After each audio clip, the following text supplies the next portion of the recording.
The bridge was collapsing under my feet, and I still did not understand why I had chosen to run toward it instead of away. My name, as far as the people of this town knew, was Daniel. I was not born with that name. I was not born on this planet at all. I came from a world far beyond anything human eyes had ever charted, sent by a council of my own kind to study the species that called itself human. My task was simple: watch them, learn their patterns, decide if they were dangerous, report back, nothing more. That morning, the river had risen without warning. Heavy rain upstream had swollen it overnight, and the old wooden bridge that connected the two halves of the town was groaning under the weight of water pressing against its beams. I had been standing on the riverbank, recording data on my hidden device, when I heard the scream. A girl named Grace, no older than 10, was standing in the middle of that bridge. She had been crossing to reach her school before the flood came, and now the planks beneath her were cracking, one after another, snapping like brittle bones. My instruments told me the probability of the bridge fully collapsing within 90 seconds was high. My mission protocol told me to remain hidden, to avoid exposing myself, to let events unfold naturally so I could measure the true behavior of the species without interference. I ran onto the bridge anyway. I do not fully understand, even now, why my body moved before my mind gave permission. Every calculation said the risk was too great. Every rule I had been given said to stay back. And yet my legs carried me forward across those breaking planks toward a child I had never met, whose name I did not even know yet. The wood cracked beneath me. I felt the whole structure tilt, felt gravity pulling it downward into the churning brown water. Grace was frozen, her small hands gripping a rope railing that was fraying apart strand by strand. I reached her just as the section of bridge beneath her feet gave way completely. I caught her arm. The weight of her body swung out over the open water, and for one terrible moment I thought we would both fall. My other hand found the last remaining support beam, and I held on, feeling the wood bite into my palm. Below us, the river roared, thick with debris, branches, and pieces of the bridge that had already broken free. If we fell into that current, there would be no swimming back to shore.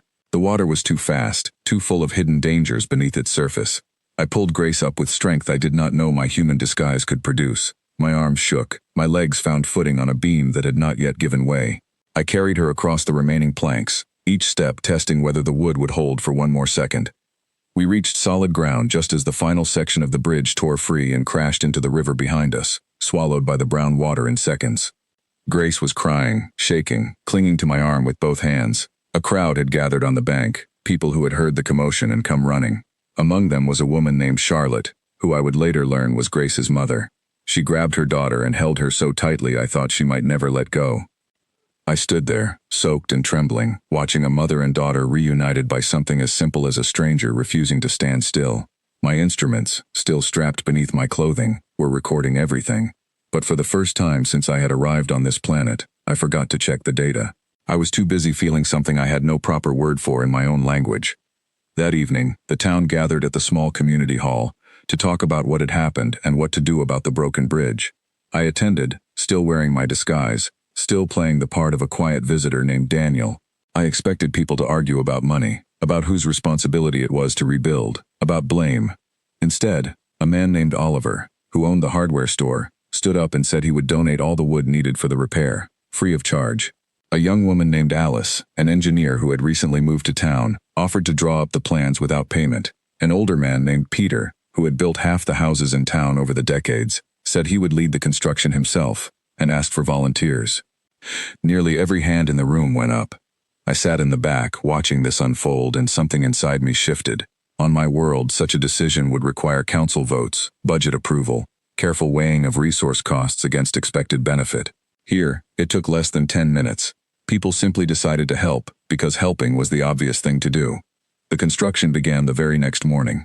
I volunteered to help carry materials, partly to maintain my cover, but mostly because I found myself wanting to be part of it. I worked beside people whose names I was only beginning to learn. Nathan, a young farmer with enormous strength and a quiet laugh. Laura, who brought food for the workers every single day without being asked. Henry, an old fisherman who told stories to keep everyone's spirits high during the long hours of labor. On the third day of construction, disaster struck again, though smaller this time. A support beam that Peter and Nathan were lifting into place suddenly shifted, and Nathan's leg became trapped beneath its weight when it slipped from the ropes holding it. The beam was too heavy for any two people to lift alone, and Nathan's face went pale with pain. Without thinking, I moved to help. Oliver joined me, along with a woman named Ellen, who had been sorting nails nearby. Together, the four of us strained against the wood, our hands slipping in the mud, our muscles burning with effort. My own disguised body was straining past what should have been possible for something wearing a human shape, but I did not care about maintaining perfect cover in that moment. All I cared about was freeing Nathan before real harm was done. We lifted the beam just enough. Peter pulled Nathan free, his leg bruised but not broken.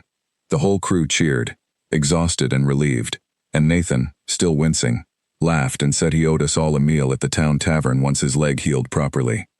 I laughed too, a sound that felt strange and unfamiliar coming from my throat, yet somehow right.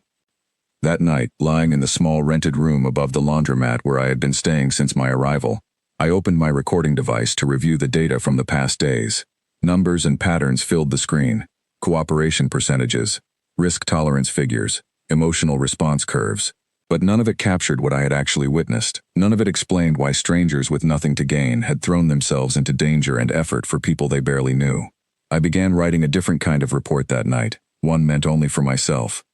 Humans, I wrote, do not calculate before they care. They simply care, and the calculation comes after, if it comes at all. The bridge was finished within 2 weeks, stronger than the one that had washed away.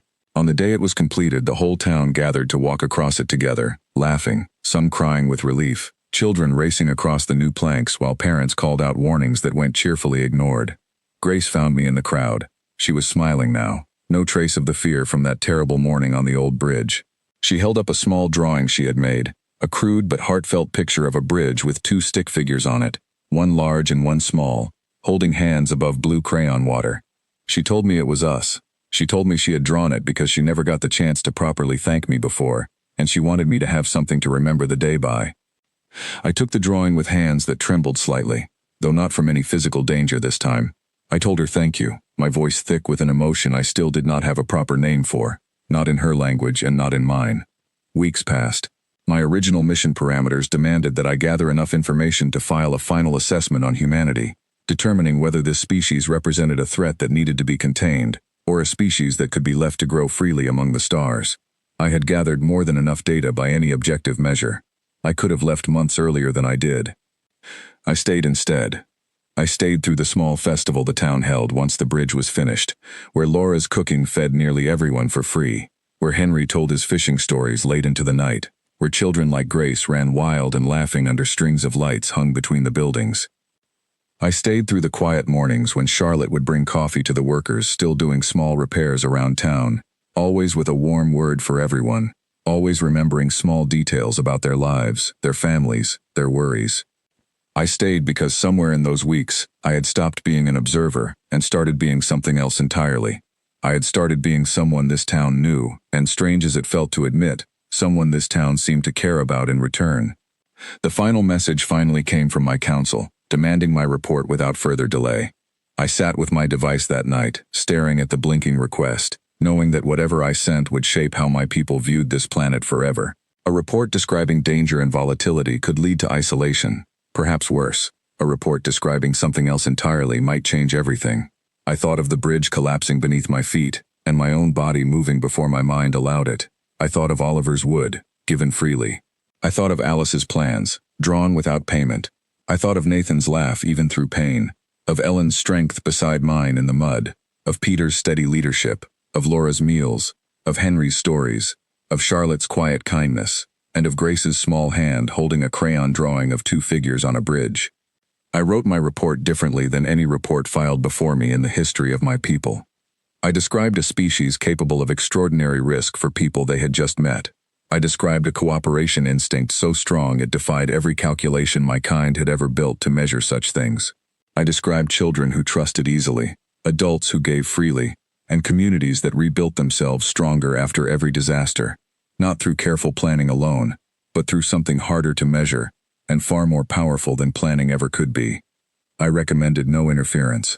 I recommended only careful, patient observation, and perhaps, someday, honest contact, when both our peoples were ready for it. I do not know how my council will respond. I do not know if I will be recalled, questioned, perhaps even punished, for the depth of feeling clearly written between the careful words of my report. But I find, strangely, that I do not fear that outcome the way I once might have. I sit now on the new bridge, watching the river flow calmly beneath planks that Oliver's wood, and Peter's hands, and Alice's careful plans, made strong again. Grace's drawing sits folded carefully in my pocket, close against whatever passes for a heart beneath this human disguise I wear. I came to this planet to study a species from a careful, safe distance. Instead, I found myself pulled into their lives, their dangers, their kindness, and their quiet, stubborn refusal to calculate care before giving it. I was sent to measure humanity. Humanity, without ever knowing it, measured something in me instead, and found room to grow where I had once believed there was only cold observation. I do not know what my future holds among my own people now, but I know I will carry this town, this bridge, and these names with me, for as long as I exist, wherever that existence may lead me next.